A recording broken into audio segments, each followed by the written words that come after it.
के द्वारा या ही ना ही भारतीय जनता पार्टी के किसी वरिष्ठ नेता के द्वारा आया है कि हम इंडिया नाम को खत्म कर रहे हैं। हाँ, जहाँ खत्म करने की बात नहीं, चर्चा की गई है जहाँ तक कि बात इसको है, चेंज करने के लिए। जब आप संविधान की प्रस्तावना को पढ़ते हैं तो जो हमारी संविधान की प्रस्तावना है उसमें इंडिया के साथ-साथ भारत नाम भी सजेस्टेड है। ये एक अलग बात है कि हम लोग भारत नाम का यूटिलाइज़ेशन उपयोग में नहीं लेते हैं। हिंदी से ज़्यादातर लोग जो है आजकल चूँकि आज हिंदी दिवस है तो लोग हिंदी से दूरी बना के इंग्लिश बोलने वाले लोग अपने आप को सुपीरियर समझते हैं। तो ये बात सही है कि हमें अपने मातृभाषा को बढ़ावा देना चाहिए और भारत जो है भारत एक गाँव के लोगों को रिप्रेज़ेंट कर रहा है।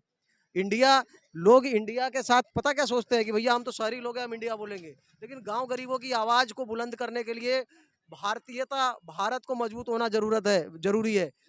तो मुझे लगता है कि हिंदुस्तान में हिंदी जरूरी है क्योंकि ज़्यादातर 70% हिंदी हिंदी लोग जाने, 10% लोग इंग्लिश जाने। तो हिंदुस्तान में हिंदू हिंदी जैसे कि हमारे पीछे देख सकते हैं, यहाँ तमाम हमारे युवा हैं। मैं इनसे चर्चा करूंगा कि 24 के लिए कौन उम्मीदवार है। ये जो सरकार है, आज 9 साल के कार्यकाल मोदी जी की सरकार के पूरा हो चुके हैं, तो इससे इनको कुछ फायदा है या नहीं? सर क्या नाम? मेरा नाम इंदिराज सिंह राजावत है। मैं ये कहना चाहता हूँ, मोदी से अच्छा कोई नेता हो ही नहीं सकता। इंडिया में क्या, मुझे वर्ल्ड में भी नहीं दिख रहा मोदी से अच्छा नेता। मोदी से अच्छा कोई आएगा भी नहीं और होगा भी नहीं। 24 में बस बस मोदी होना चाहिए। मोदी। हाँ सर, बात कर रहे हो मोदी मोदी चिल्ला रहे हो आप। यहाँ पे इंडिया गठबंधन बन रहा है, मुंबई में क्या बोलते हैं मीटिंग हो रही है, और उसके बाद कभी बिहार में मीटिंग हो रही है और बोलते हैं कि हम मोदी को हराएंगे। तो इस बारे में आपका क्या विचार है? जो एक गठबंधन चल रहा है। गठबंधन से कुछ ना होगा, शेर अकेला होता है, सब लोमड़ी एक साथ होने से कुछ ना होगा। वो लोमड़ी है, वो शेर है। बस ये सब जानते हैं कौन आएगा 24 में, वही आएगा, मोदी बस।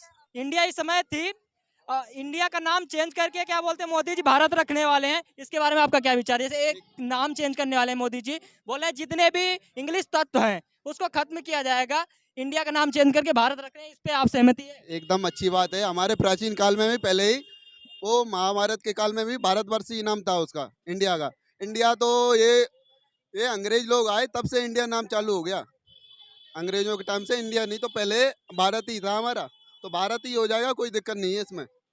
जैसे इंडिया का नाम चेंज कर रहे हैं मोदी जी, और चेंज करेंगे कितने पैसे लॉस हो जाएंगे, और उसके बाद फिर अंग्रेजी, मोदी जी का ये कहना है कि अंग्रेजी हुकूमत को हम खत्म कर रहे हैं। क्या आप इस बात से सहमत हैं? ऐसा कोई ऑफिशियल स्टेटमेंट ना ही भारतीय जनता पार्टी के सरकार के द्वारा या ही ना ही भारतीय जनता पार्टी के किसी वरिष्ठ नेता के द्वारा आया है कि हम इंडिया नाम को खत्म कर रहे हैं। हाँ, जहाँ खत्म करने की बात नहीं, चर्चा की गई है जहाँ तक कि बात इसको है, चेंज करने के लिए। जब आप संविधान की प्रस्तावना को पढ़ते हैं तो जो हमारी संविधान की प्रस्तावना है उसमें इंडिया के साथ-साथ भारत नाम भी सजेस्टेड है। ये एक अलग बात है कि हम लोग भारत नाम का यूटिलाइज़ेशन उपयोग में नहीं लेते हैं। हिंदी से ज़्यादातर लोग जो है आजकल चूँकि आज हिंदी दिवस है तो लोग हिंदी से दूरी बना के इंग्लिश बोलने वाले लोग अपने आप को सुपीरियर समझते हैं। तो ये बात सही है कि हमें अपने मातृभाषा को बढ़ावा देना चाहिए और भारत जो है भारत एक गाँव के लोगों को रिप्रेज़ेंट कर रहा है।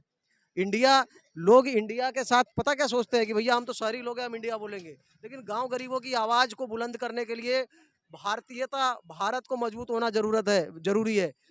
तो मुझे लगता है कि हिंदुस्तान में हिंदी जरूरी है क्योंकि ज़्यादातर 70% हिंदी हिंदी लोग जाने, 10% लोग इंग्लिश जाने। तो हिंदुस्तान में हिंदी महत्व है। बस भारत ही। अच्छा, आप सबसे एक सवाल अब मैं और रखना चाहूंगा। अभी सपा की तरफ से एक कार्यकर्ता थे, उनको भारत माता की जय बोलने में आपत्ति हुई। इसी देश में रहते हैं और इसी देश का खाते हैं, उसके बाद उनको भारत माता की जय बोलने में आपत्ति क्यों? ऐसे लोग के लिए तो मेरे दिल से गाली निकलती है। वो दोगले हैं, दोगले। ऐसे लोगों को देशद्रोही कह सकते हैं ऐसे लोगों को। वो देशद्रोही के अलावा कुछ नहीं है। जो भारत माँ की जय ना बोले वो पक्का देशद्रोही है। जो वंदे मातरम ना बोले वो देशद्रोही है। तो वो ही जाने, मेरी नज़र में तो वो सारे दोगले हैं, वो देशद्रोही हैं बस। ऐसे लोग मेरी नज़र में देशद्रोही हैं। ऐसे लोगों को तो निकाल ही देना चाहिए और देशद्रोही ठहरा देना चाहिए बस। भारत माता की जो कुछ लोग जय नहीं लगाते हैं और उनको जय लगाने में आपत्ति होती है, उनके बारे में आपका क्या? देखिए, कुछ लोगों का ये मानना है कि संविधान में ऐसा कहीं नहीं लिखा गया कि हमें भारत माता की जय बोलना है। लेकिन ऐसा है कि ज़्यादातर इस्लामिक कल्चर और इस्लामिक सिविलाइजेशन से जो लोग जुड़े हुए हैं, जो इस्लाम को अपना धर्म मानते हैं, उनमें थोड़ा-सा मैं ऐसा बोलना चाहूँगा चूँकि हिंदुत्व जो है सहिष्णु धर्म है।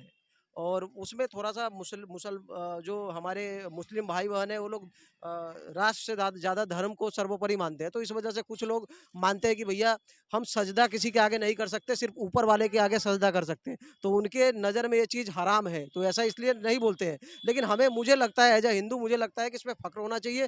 भारत हमारी माता है और एक माता के इस भारत जैसे देश पे यदि हम जन्म लिया है, इसकी मिट्टी में हमने खेला है, तो मुझे नहीं लगता इसमें कोई हर्ज होना चाहिए। हाँ, उनकी अपनी धार्मिक मान्यताएँ अलग है, लेकिन हमारी भी सांस्कृतिक मान्यताएँ हैं और मुझे लगता है इसमें कोई आपत्ति किसी को नहीं होनी चाहिए, सबको बोलना चाहिए मुझे लगता है।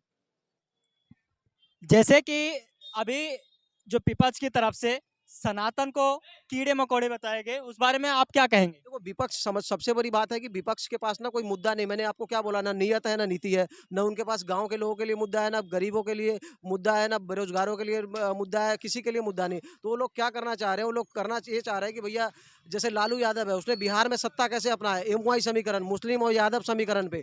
तो वो लोग चाह रहे हैं कि भैया मुसलमान का जो वोट है ना, वो एकत्रित होकर यदि ऐसी बातें करूंगा तो मुस्लिम वोट एक तरफ जाएगा मेरा, और बाकी जो जातिगत आधार पे हमने देश को तो बांट ही रखा है। 1947 से पहले भारत अंग्रेजों के अधीन था। अंग्रेज हमारे ऊपर राज करते थे। उसके बाद 1947 के बाद राजनेता आए, इन्होंने हमारे देश को, पहले तो काले गोरे का भेदभाव था, अब उसके बाद 1947 के बाद जब कांग्रेस आई और अ, अनेक विपक्षी दल हुए, इन्होंने हमें विभिन्न जातियों में बांटा, विभिन्न धर्मों में बांटा, विभिन्न समुदाय में बांटा, विभिन्न संप्रदाय में बांटा।